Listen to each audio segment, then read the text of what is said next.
Hey everyone, so tonight I'm doing a review on the Marvel Legends Scorpion from the Molten Man wave. I doubt I'll be completing this wave. That's why I figured I'll go ahead and do some of the figures that I already have from this wave, but it just comes with the leg of Molten Man along with Scorpion. It does actually have a bendy wire tail. Has a cool image of Scorpion on the back, and the back shows the rest of the figures, which will tell you which figures I do currently have. I do have, clearly, I have Scorpion, I have Spider-Woman, Hydro Man, and Spider-Man. Mysterio is just super expensive. I just doubt I really want to spend that much on him. And then he's still retail, and so is he. So I probably will pick up him, and then I'll probably be missing these two for a while. Or I may just buy his Build-A-Figure piece, because that's still cheap. But, yep, kind of things I'm thinking about. But, yeah, he's typically $40 or more Mysterio now, which is crazy. But anyway, going to get this guy opened up. We'll check out the details. First up, he comes with the right leg of Molten Man, the scrawnier leg compared to the other one. All right, so now checking out Scorpion. One thing I am going to point out, I believe this is a mistake. I honestly think they were meant to have his mouth painted flesh tone, like the eye, like the skin around those eyes, just because it doesn't make sense if it was a mask, why his teeth are showing. I don't know, because it looks terrible to me. I really, that's my biggest pet peeve about this figure. I cannot stand that his whole mouth area and nose is green. I just don't get it.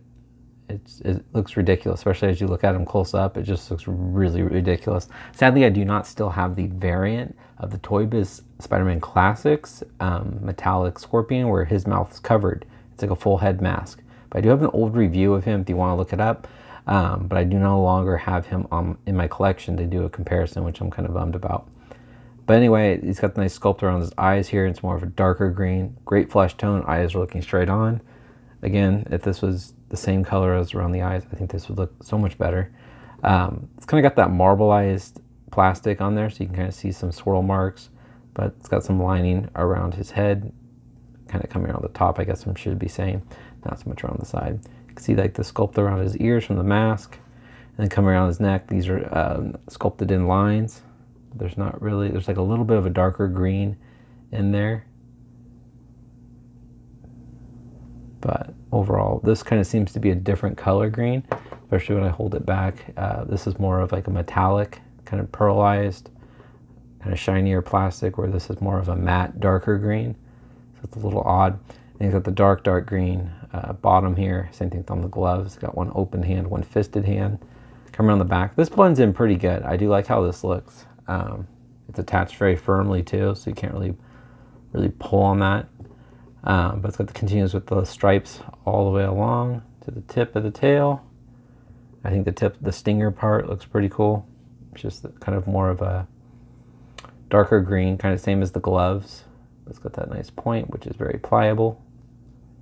You can kind of see. But I will be doing definitely a comparison of the regular non-variant Scorpion from the Spider-Man Classics. And coming down the legs, continues with the striping. It goes back into the more pearlized plastic there. And then coming down the boots, that darker green. So I'll go ahead and show you guys the articulation. So his head, sorry, get the exposure back up. His head looks up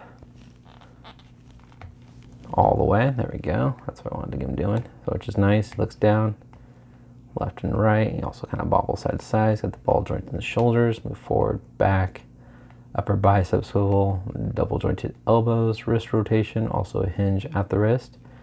He does have the ball joint in the upper body, so you can crunch forward actually pretty good. And then you can arch back. He's kind of hindered with the tail right here, but if you were to kind of bend the tail, you can kind of arch him back a little bit, not too much though. Kicks up pretty far. Spreads actually a lot farther than most of the Spider-Man figures. You got an upper thigh swivel, double jointed knees, boot rotation, ankles move down, they move up. He does have nice ankle rockers and pegals bottom his feet. All right, ooh, a little piece of plastic just kind of came off of him. Interesting. All right, I'll show you guys how tall Scorpion is, and we'll get into the comparisons.